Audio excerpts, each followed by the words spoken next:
Oh, okay, good, good.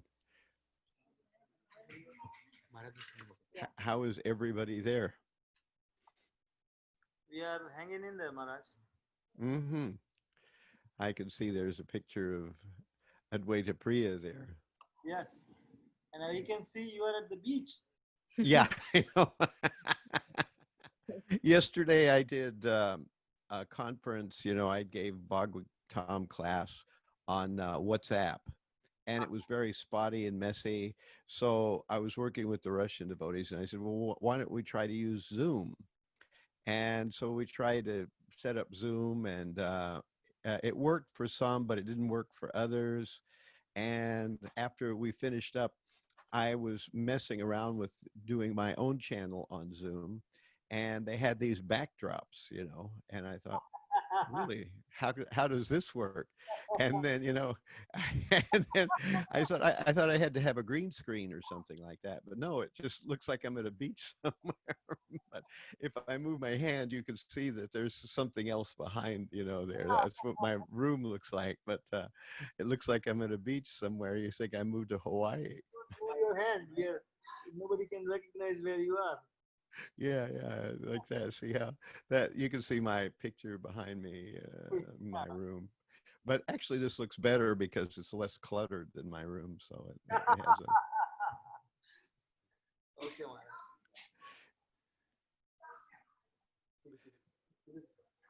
So I'm happy that you all are in good spirits uh, because this is a time when there's a lot of difficulty going on, not only for your family with Adwaita Priya passing on, but also for the world in general with this COVID-19 thing taking place.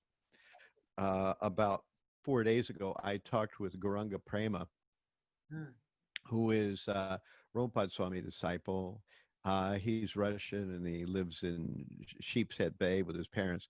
He's an RN by profession, and he had COVID-19, Oh, and he had a bad case of it. They had to give him oxygen and everything. He was unable to move for a while. He's out now of the hospital, but he said that it was so intense that he felt at one point that just let me die. It was very intense for him. He could hardly breathe. He couldn't even walk to the bathroom, and it was pretty bad. So that was the only person I know that I've talked to that genuinely, for sure, had COVID-19, and was looks like it's not a lot of fun. So I'm happy that he's out of the hospital now, but he seems to be recovering.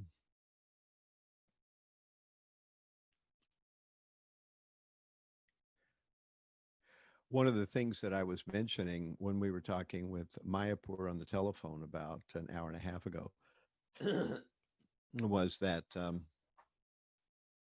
the last time actually I saw my mother, I was telling Mayapur that about what was it about 5 6 years ago now. Um, I got a call from my sister that my mother was um, had gone. She had Alzheimer's, so she was in an Alzheimer's care center in uh, uh, in Jefferson City, Missouri, which is the state capital of Missouri. And my sister lives in Columbia, Missouri, which is where the college is. They're not too far away from each other. They're pretty close. My mother, because my father died, I think almost about 15 or 20 years ago now, but my mother was by herself. And since she had Alzheimer's, she couldn't manage. So instead,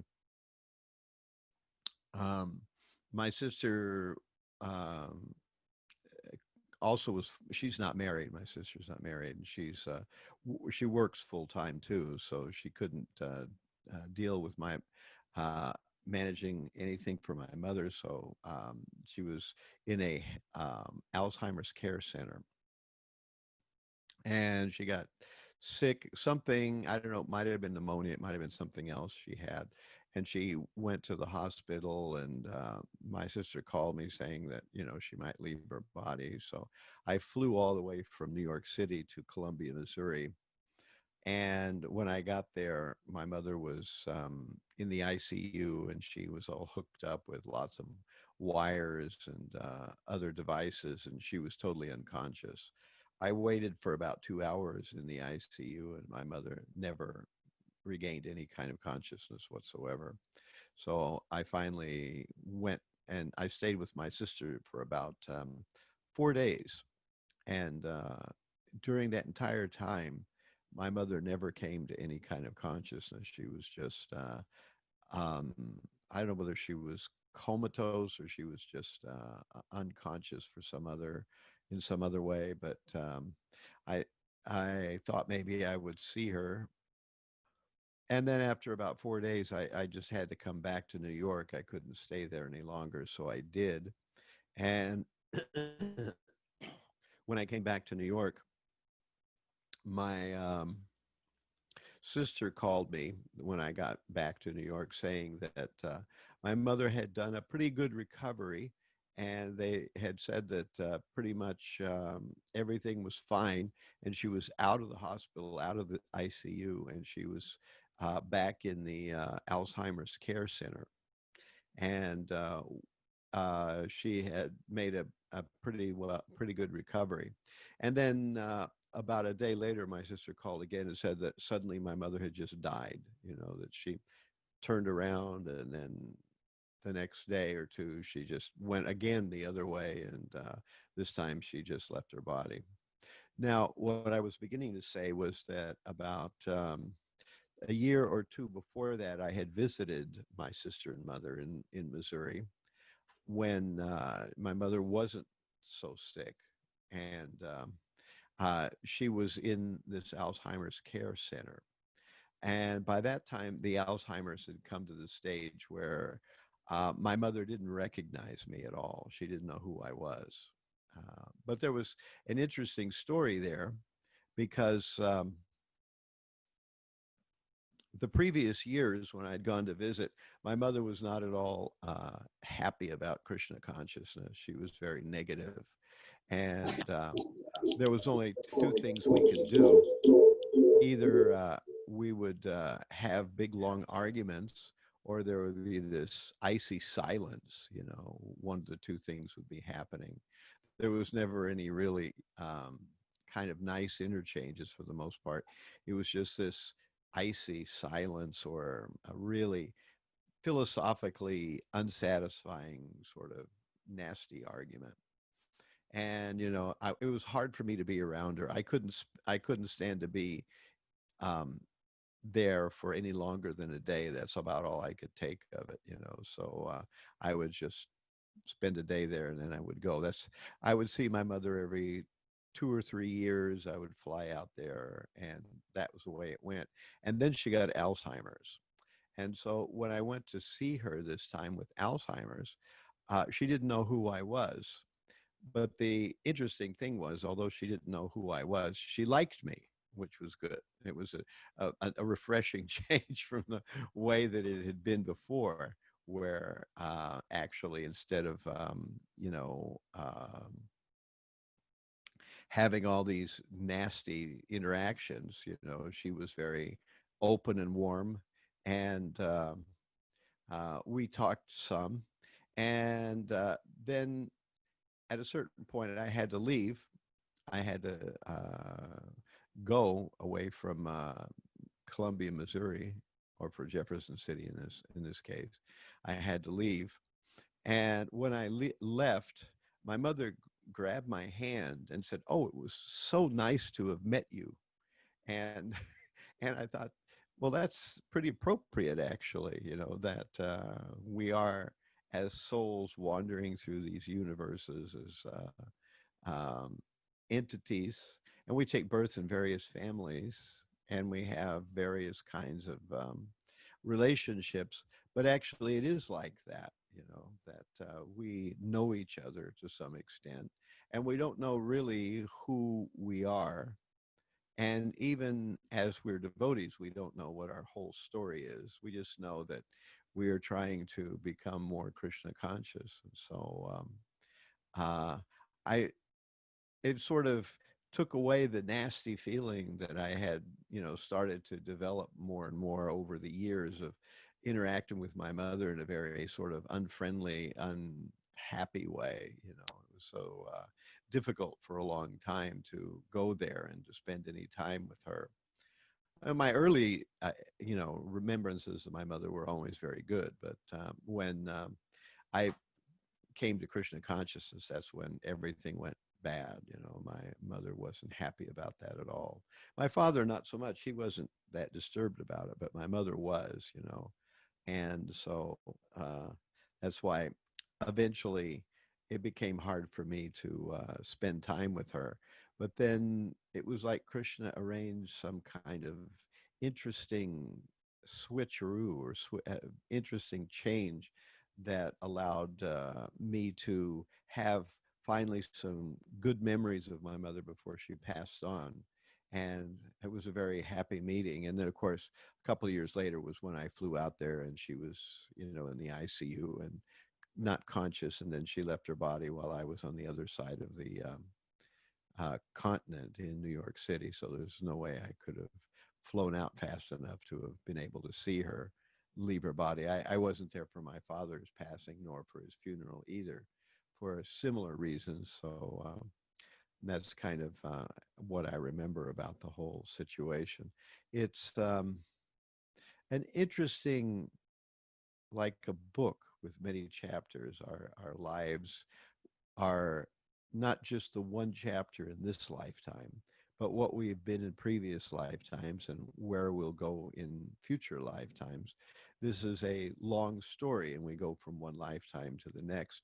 And each time we go from one lifetime to the next, we get a different set of circumstances. But the continuum is our karma. We are gradually getting rid of our karma. And then when we become devotees, we don't technically have karma, but what we do have is the uh, purification that Krishna is arranging for us to be able to actually go back home, back to Godhead. So gradually we're being more and more purified. And each lifetime is a different set of circumstances. Uh, and we kind of understand our situation this lifetime. And in our modern world, everybody is narrow visioned into just this one lifetime. So they imagine that if my relative dies from COVID, then, the world is over. But actually, they've just moved on to another lifetime, probably a better one, because naturally going through a disease like that, would burn off some of your karma, even if you were not very spiritually progressive. And if you were, then you get a lot better situation in the next lifetime. And so the modern world doesn't see this aspect of things. So that's why, people are very much diswrought and in difficulty over this present setting. Of course, I'm here in Brooklyn, and my zip code is one of the higher COVID, um, you know, um, uh, one of the zip codes that has the highest incidence of COVID um, related hospitalizations right now. Um, and I hear the sirens all day and all night, that somebody's getting taken away, to the hospital, the ICU, or whatever it is. And that's the way it is here. And I don't know what it's like up there in, Ravaloka there in Newburgh and New Windsor, but it's pretty uh, stark down here. There's a lot of people uh, being hospitalized and a lot of people leaving their bodies. I think in the boroughs, it's even also pretty. I mean, in the Manhattan, it's also pretty high, and even out in Long Island, it's supposed to be pretty high too. So our Are you all involved much in any kind of coronavirus response?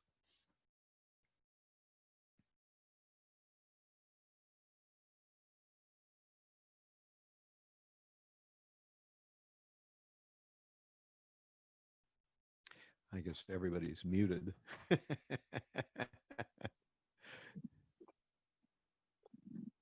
I can see Manisha's mouth moving, but I don't hear anything.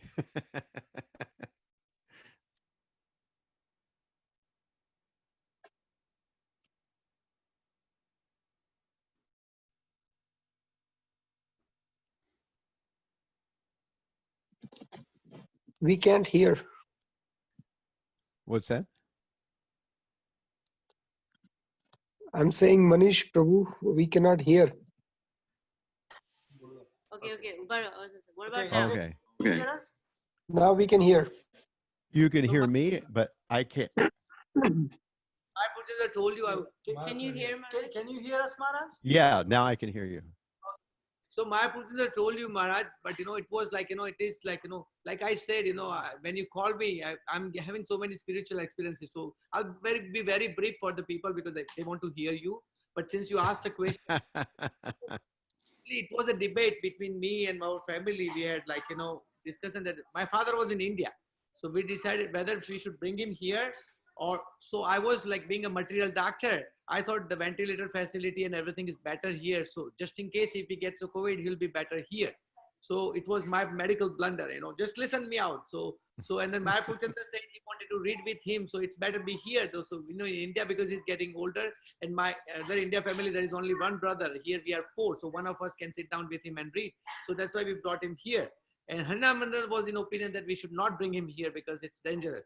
So because it was mine and my Purchandra, he said, I don't know what he was praying, he can tell you, but I was praying that nobody should die from my family from COVID, and especially my father. So Maharaj, what happened is, I can, like, it's a long story, but it's so much spiritual experience that since February, every February I get sick. I'm a doctor, I get a virus from my patient. So this time also I was coughing in February and I took some antibiotic. That's what I got better. My father came on 19th and 18th I had a fever. So, but being like, we started all, I called my hospital. They said, don't work, don't go see your patient. So I was doing telemedicine. So to answer your question, like, I'm not working in the hospital by the mercy of Krishna, so then everybody in my family got the fever, but my father. We all have symptoms of COVID, not my father. He never get a single, no cough, no fever. And the proof is that when we took him to here, like Maya Puchandra told you, 10 o'clock, like 10:30, 11 o'clock, first visit, his chest X-ray was normal, Maharaj. His pulse ox was good and his lab was good. So there was a proof that he did not go. Krishna answered my prayers. I mean, Krishna answers all devotees' prayers. So Mm. what happened is, that to make like, so like my father, we all had a COVID, Maharaj, because 4 of our family members are positive. My mom had a fever of a couple of days and then she got better. One of our person, my brother's father-in-law, Mehul Prabhu's father-in-law, he's in the hospital. He was in ICU, he's out, he's getting better. So I'm like, because I was sick from COVID, I'm working next Saturday. That's when I'll know what's happening. Otherwise I'm getting emails and it's scary. But I think Krishna's name is a cure for COVID. That's what my realization is. Because my father was chanting all the time, even though we materially think that lately he was not holding his weight back. But coronavirus, when that's what it's my speculation. And I know in Krishna consciousness, you don't speculate.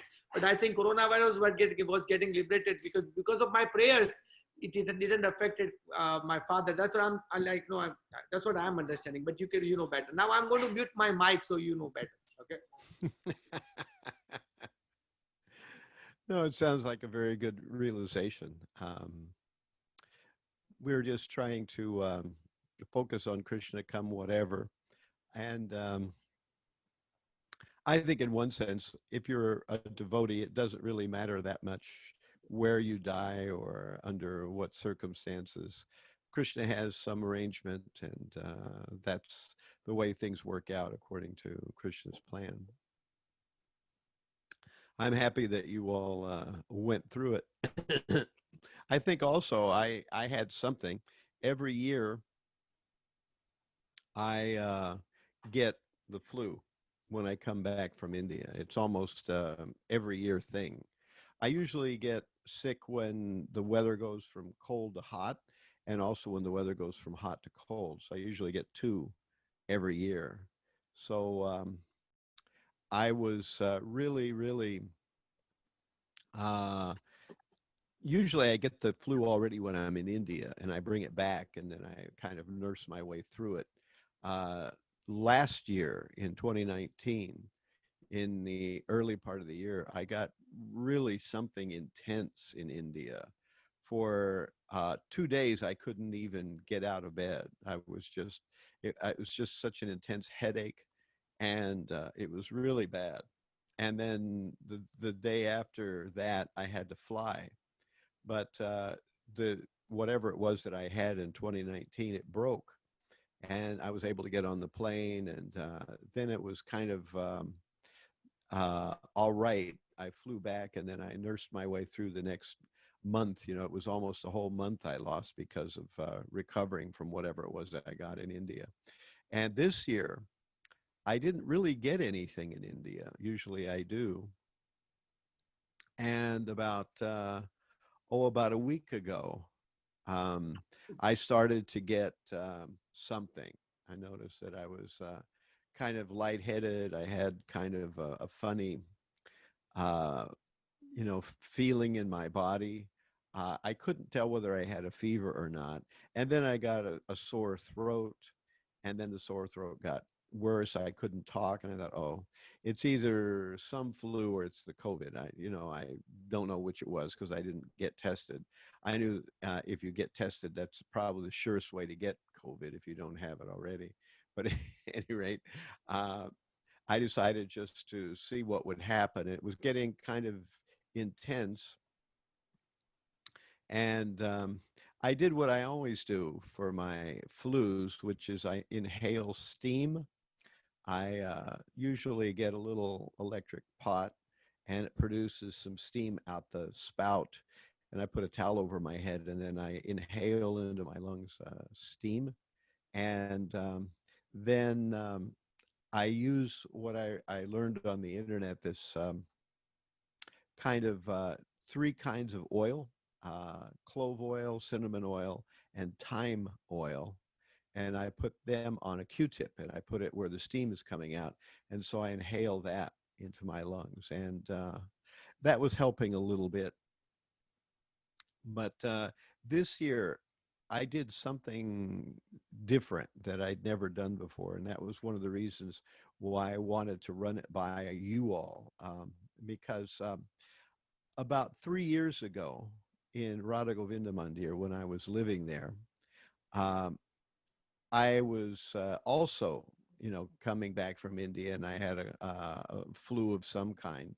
And the shower in the fourth floor there, the men's floor, was very, very moldy. So I decided to clean it, and I got some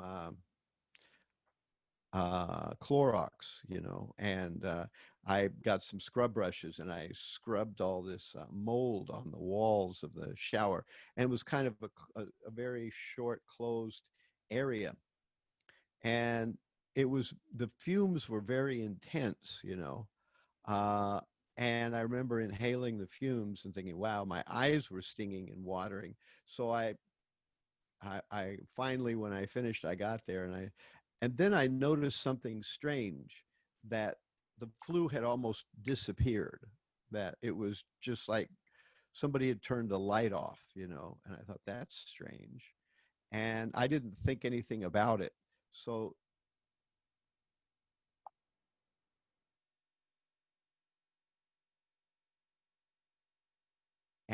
I got one of those gallon Ziploc bags, and I poured some bleach in it, about a third of a cup or a quarter of a cup of bleach in there, and I just put it over my face, and I inhaled it for some time, for about 20 seconds or something like that.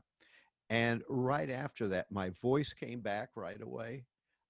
My headache went away right away, and I thought, wow, that's interesting.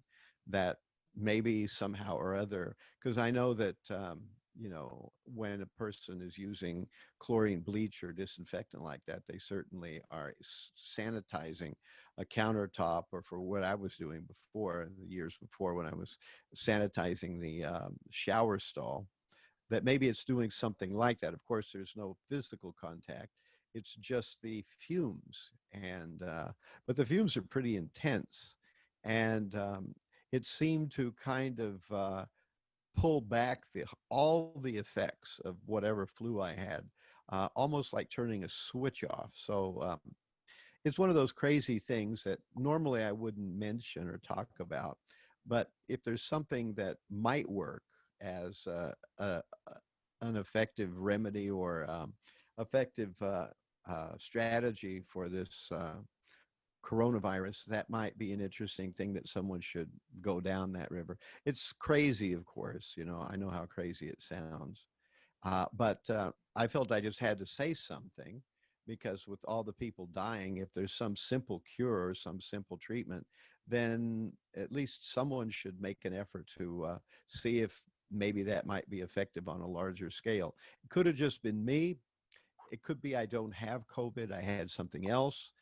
So there's a lot of unknowns about it, and that's why, you know, it's not, you know, any kind of for sure sort of solution or anything like that. But I just wanted to mention it, that if um, someone wants to give it a trial, when usually I think it would probably work when a person was just initially getting the onset of the, you know, symptoms of COVID, because once you get deep on, it would be, I think, kind of dicey to get something like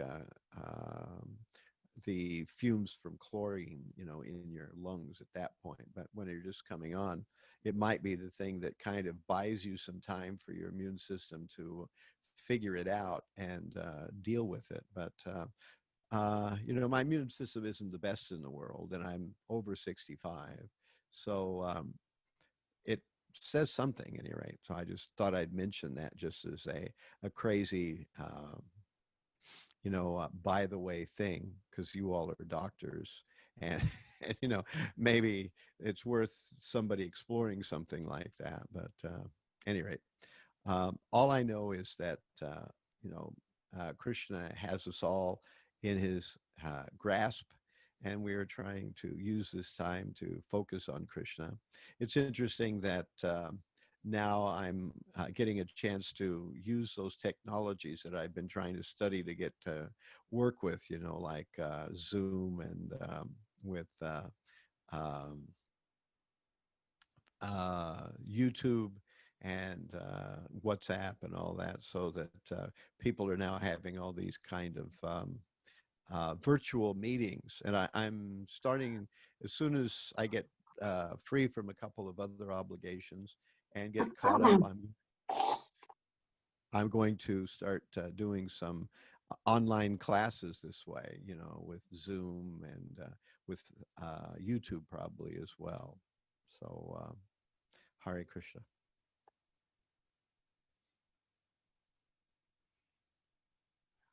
Thank you so much, Maharaj.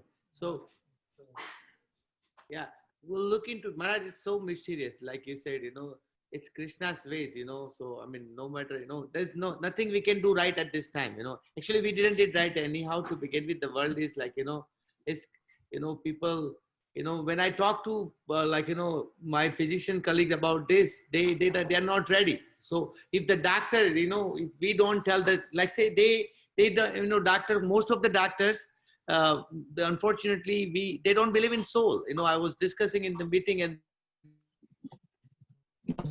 they said, oh no, die because your heart stops, you know. I said, okay, but you know, what heart stops? You know, there are enough studies, you know, that, you know, the size of the soul is a proof that there's nothing like, you know, airtight, you know, like, you know, something comes out of the body, that's why we die. And there is a Right. proof, enough proof, you know, so, but they don't want to believe. So if they don't want to believe, then there's no point to discuss, because that would be more offense to Krishna. So I think, you know, everybody's trying their way, but ultimately the number of deaths are Krishna, you know, and Krishna doesn't decide his mind, you know, better than me, but you know, it's like, it's so, it's like, you know, like what I would say in this Kevalastakam, it says, right, from Brahma to the grass of the straw, everybody's in Maya. So who are we to speculate about Krishna? Because what is my realization? I think if you take Krishna's name with that sankalp that I would not die from COVID, you won't die from COVID. That's for sure. Because devotees don't die anyhow. So they to Goloka. So I was so stupid enough to so it is, medical science is not ready for Krishna consciousness. I think it would be never ready. Otherwise it would fail Krishna's plan, because if all doctors believe in Krishna, then nobody would die. Everybody would go to Goloka. So No, I think Krishna would have some reason for people to get sick and die too. We're all going to die of something sooner or absolutely. later. That's why probably India has like less number, because India's most people know that we are going to die. Actually, Indian Prime Minister right now, he says that nobody blames the death. Everybody blames the heart attack, accident, cancer, stroke. Nobody blames the corona, but nobody blames the death. Your death is destined, unless, no matter what you do, you're gonna die, you have to die, it's no way that and then the timing and the circumstances, as much as I learn more about Krishna consciousness, see, you cannot take a birth according to your wish. It's so bad. There are so many variables. Same thing with the death too. There are so many variables. You want to die on Gaur Purnima day, but you might not. You might die next day or whatever. Nobody can decide when they can go, unless until exalted souls they leave the body. That Krishna has his ways, but otherwise, so, I was see, when this was this is all we wanted to hear about my father, because you knew him better, because see, there is a spiritual side of my father, because we knew him materially, that he's our material father. But I think what I'm learning is he could be our eternal father, because he used to address us as he never wrote to me, but whenever I see his letters written to my brothers, he used to address Atma Bandhu, soul brother. And even that's before even he met Prabhupada. We came in contact with Prabhupada last 20 years. But, I remember, he wrote to my brother who was struggling, Atma Bandhu Bhai Sharad. That means like my soul brother. So I guess, he exactly knew what was happening, probably we didn't do. And that's why we are thinking that he died materially. But I think he went to Golok. So it's so nice to hear from you at this juncture, because we are all having this spiritual relation, because, it's like, it's wonder, he went in the chanting position. The day was auspicious. The cardiologist who was doing angiogram was chanting Shri Krishna Sharanam Mama. And then he did everything. He was like Mahaprabhu Chandra told you, last 1 year, not 1 year, but last 2-3 months, he was not chanting. My mom says that he wakes up as early as possible. If he's sick, if he's not sick, he'll wake up at 4 o'clock. And first thing he will do is the Vibhavari Shesh. So that day he woke up at 4 o'clock, he did his Vibhavari Shesh.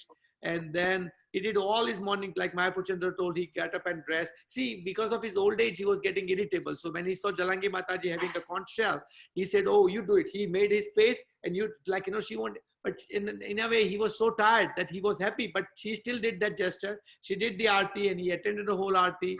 We read Sundarkand. I was about, this 4 days because of my prayers. I didn't want, like you said in your lecture, that, you don't want to go get tested, because you will have, for sure, you will have it.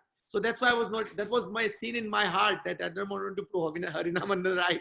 I'm sorry. But, so I was not, my mom was telling, your father is having chest pain. What kind of doctor you are? Why don't you take him to the hospital? I said, unless until he orders me to take it, I'm not going. Or Mahaprabhu Chandra, because Mahaprabhu Chandra, he told me to chant. So that's how I consider him as my Siksha Guru. So if Mahaprabhu Chandra tells me, or my father tells me, I won't take it. And then at that time, when my father was passing it, like Mahaprabhu Chandra is admitting that he was bewildered. Krishna made him bewildered too. That otherwise, if one person in my family would have told him, keep him here and let's chant the nursing prayer and let him go. But it is all, my father didn't us to chant nursing prayer. That's what I understand, but you can tell us better. So please, throw some light on my father's passing away, please, Maharaj. Well, this kind of situation is one of those situations that's impossible to analyze from all points of view. There's so many things going on. The living entity is leaving the body, so Krishna has some specific future in mind for the living entity. However advanced a devotee is when he leaves the body, he will certainly get a future life that'll be auspicious. Krishna will arrange something to help that devotee to go farther in Krishna consciousness. When people are completely pure, then they go back home, back to Godhead. But I think very few of us are going to go back home, back to Godhead directly. Rather, generally, from our philosophy, what we discover is that we will go to a place where Krishna is having his pastimes on the earth, his Boma Lila. And there in the Boma Lila will be in the association of very advanced Vaishnavas who are still in their body. Either they are just finishing up or they were actual associates of the Supreme Lord who have come to assist his pastimes. And there in that situation, we will be finally perfected to the point where at that incarnation we'll go back home, back to Godhead. Now, as far as your father goes, it seems to me he didn't have many material ambitions of any kind or another. He was just doing his pujas and chanting, and he wasn't interested in big money or some kind of gorgeous arrangement or some kind of family stability or all those kind of things that usually people clutter the last years or even days of their lives with. Some people go right to the grave while still planning, what will happen next year, how will the taxes get paid, will the house be finished on time, will there be some insurance that we need to get, where will the children go to school. These are things that during the last part of life we should be thinking about. Uh, and advanced devotees don't think about them because they know that there's one very, very important truth, and that is that whoever we are, however important we are or may be to our family or even to the world, we might even be president of some country or some kind of important leader, we know that the day we die, somehow or other, somehow or other, the world will go on the next day. That as important as we think we are to everything, somehow or other, that world will figure out how to carry on the next day without us. So at some point, you realize how it really doesn't matter that much because why do we have to wait till we die for the world to figure out what to do next? We can just plug out even as we get close and then try to focus our consciousness, focus our minds on what spiritual life is really about. And of course, for many of us, we're thinking about how to expand the preaching, how to reach people, how to portray Krishna consciousness in a way that's easy to understand. And so that's the kind of thing that I'm trying to engage in. I'm trying to figure out how to get Krishna consciousness across to many people in different situations in different ways. And that is real life. And if we die in the middle of doing that, it's perfect. We did the right thing. We didn't have to be in India. We didn't have to have the whole family around us watching as we breathe our last breath. None of that is really all that essential. What's essential is what our consciousness is. If we're working for Krishna, we're focused on Krishna, then however, whenever, whatever we die from, then everything will be fine. There's no other thing we need to achieve. As it says in Bhagavatam, when one actually gets Krishna's favor, nothing is left unachieved. That's kind of, once you've done that, there's nothing else that you need to. Of course, you have to keep getting it. You can't just do it once and then it's a permanent thing. But once you get Krishna's favor, then essentially everything has been accomplished at that point. And that's why we're trying to do that. And, there are many obligations and so on and so forth.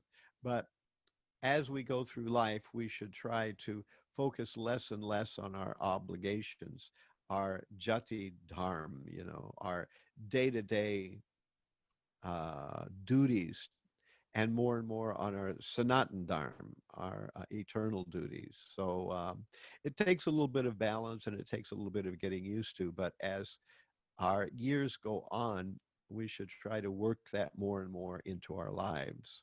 And I have no doubt that, you know, uh, Advaita Priya is in a much better situation now than he was before. He's moving on to a new situation. Krishna's got something planned for him.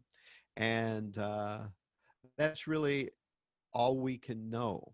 That's the nature of the material world, that we're like a dark, in a dark cellar or basement. We're like bugs in some kind of under a rock. We only see what's under our rock. We don't know what happens once we get out from under the rock. And the life that we live now is just one chapter. It's only a chapter. There are many other chapters that came before. And of course, life goes on forever. And eventually, the final chapter in the material world will be that we will leave the material world and we'll go back to the spiritual world. And that's what Krishna consciousness is all about. We're trying to go back to the spiritual world. And as Prabhupada was saying, that if you just engage in Krishna consciousness, you chant, you perform your sadhana, then Krishna will not touch you, and you will go back home to the spiritual world eventually. And I think for many of us, if we do well in this lifetime, then we'll certainly take birth in a situation where we'll get the opportunity to engage in service with those who are directly serving Krishna in his earthly pastimes. And from that point on, then we'll be back to Godhead. So, Hare Krishna.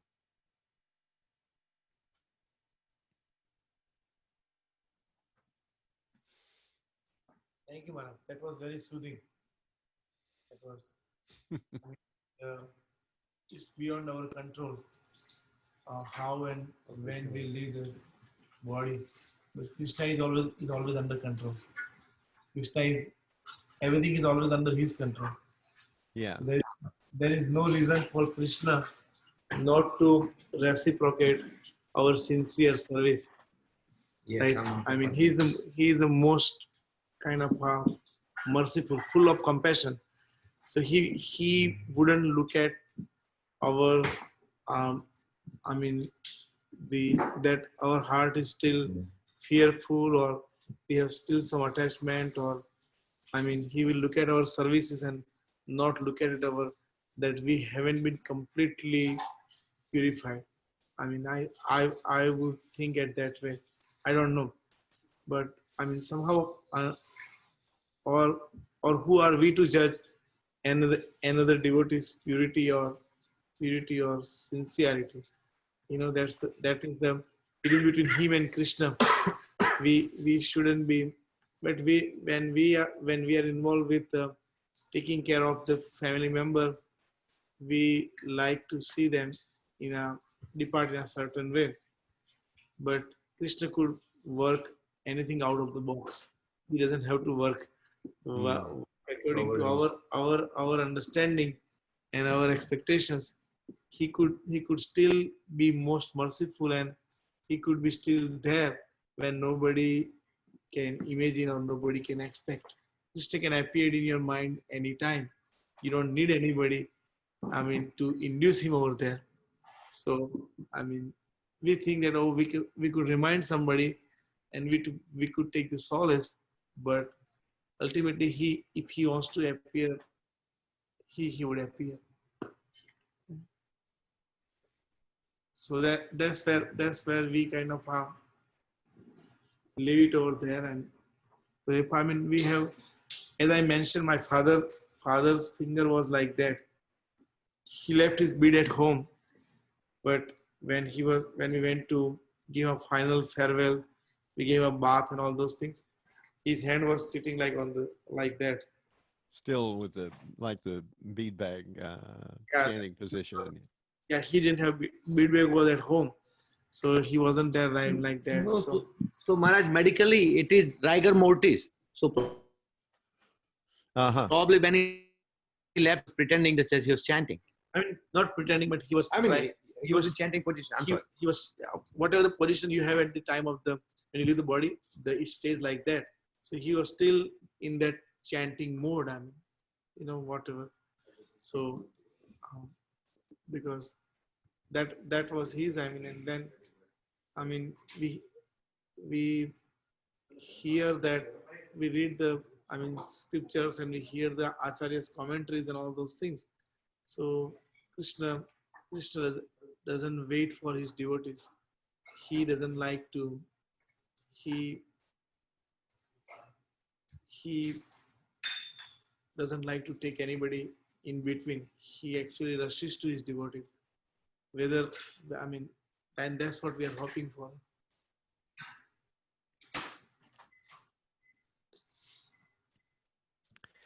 So then I'm sure Krishna will bless your whole family, and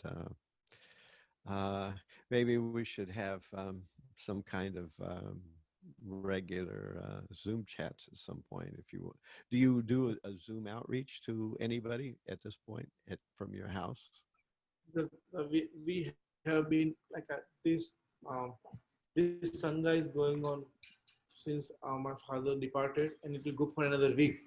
But other than that, no, we haven't done that. So we could. That would be so nice, Maharaj. Yeah. Are all of you If we staying have at home?